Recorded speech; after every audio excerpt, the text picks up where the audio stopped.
7월 20일 KMA 뉴스브리핑입니다. 코로나19 현장에서 많은 역할을 하고 있는 공중보건 의사들이 제대로 대우받지 못하고 있는 것으로 드러났습니다. 대한공중보건의사협의회가 전국 시군구 선별진료소 100곳을 대상으로 조사한 결과 77곳에서 출장비를 지급하지 않고 있습니다. 또 13곳은 평일 일당조차 지급하지 않았습니다. 주말은 더욱 심각해서 100곳 중 86곳이 출장비를, 14곳은 일당을 지급하지 않았습니다. 초과 근무수당을 미지급한 시군구도 79곳에 달했고 절반이 넘는 53곳은 위험수당도 제공하지 않았습니다. 이 밖에 에어컨, 선풍기, 얼음조끼 등 냉방시설을 갖추지 않은 선별진료소가 9곳, 레벨 D 방호복을 제공하지 않고 있는 곳도 4군데나 됐습니다. 김영갑 대공협 회장은 코로나19 사태가 장기화되고 있는 만큼 공보이들의 근무 여건을 개선해줘야 한다고 지적했습니다. 문재인 케어로 불리는 건강보험 보장성 강화 정책 이후 대형 병원의 환자 쏠림 현상이 심각하다는 지적이 나오고 있는데요. 정부는 정반대의 주장을 펴고 있습니다.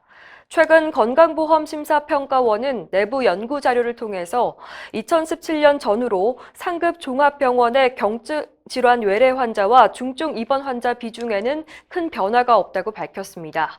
하지만 국민건강보험공단이 발표한 통계 자료에 따르면 지난해 기준으로 건강보험 총 진료비 86조 4,700억 원 가운데 상급병원이 약 15조 2천억 원으로 17.5%를 차지합니다.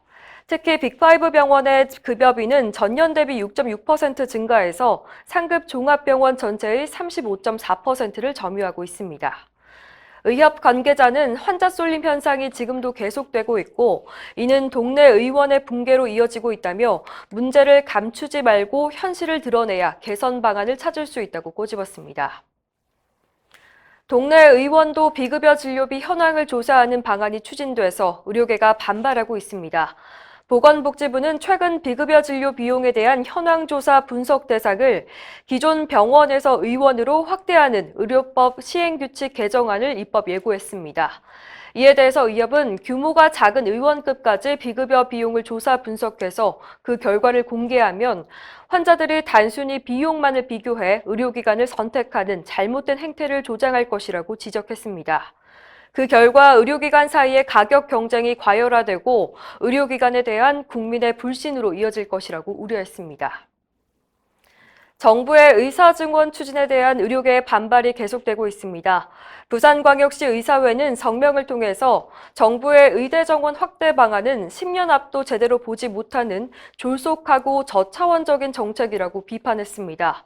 또 인구 1000명당 의사 수가 선진국보다 부족하다는 정부 주장에 대해서 실제 의사 수 증가율은 우리나라가 OECD 국가 평균의 3배에 이른다고 반박했습니다.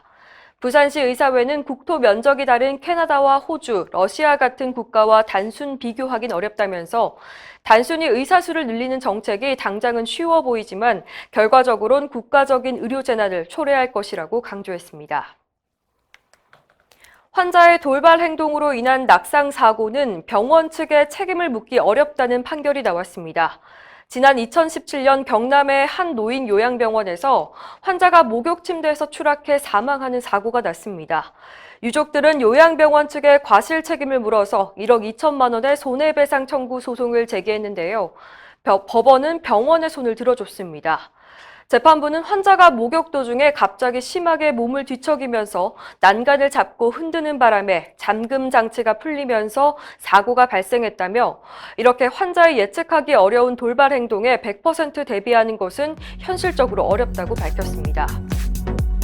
이상으로 뉴스브리핑을 마칩니다. 자세한 사항은 의협신문을 참고하시길 바랍니다.